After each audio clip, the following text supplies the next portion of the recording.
Napakaganda po ng sinabi ni former Senator Leila de Lima at ngayon Congresswoman nga na or ito ay tungkol sa pagdeklara na itong sa Sara Duterte ng kanyang kandidatura sa 2028. Nga naman, ang sinasabi ng mga eksperto, matagal na kung nangangampanya si Sara Duterte.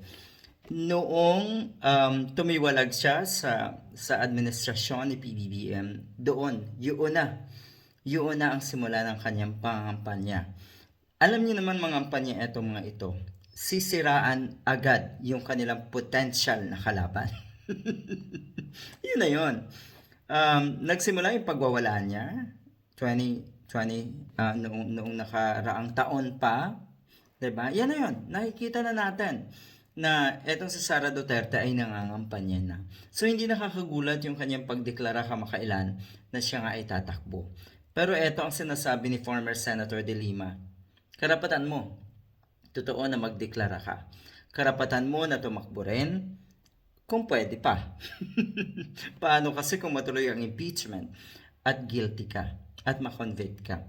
Tulad din nating lahat, namin, na mga kababayan, mga Filipinos, na may karapatan para singilin ka.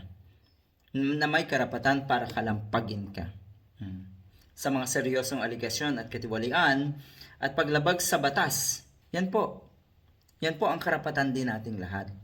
So ayan, mas magandang harapin mo daw muna at sagutin ang mga akusasyon laban sa kanya, sa iyo, bago ka mag-ambisyon na maging Pangulo ng Pilipinas. Madalas kong maalala yung sinasabi ng mga kababayan natin with legal minds at talagang mga eksperto sa larangan ng politika na kahit saang parte daw ng katawan netong si Sara Duterte, wala silang nakikita na pagiging leader material.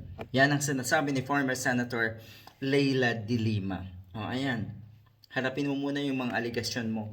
May karapatan ka, pues may karapatan din yung, lalo na po, tayong mga kababayan, tayong mga Filipinos, kaya nire-representa tayo noong mga kababayan natin, noong mga grupo na nagsampa ng impeachment case laban nga dito kay Sara Duterte.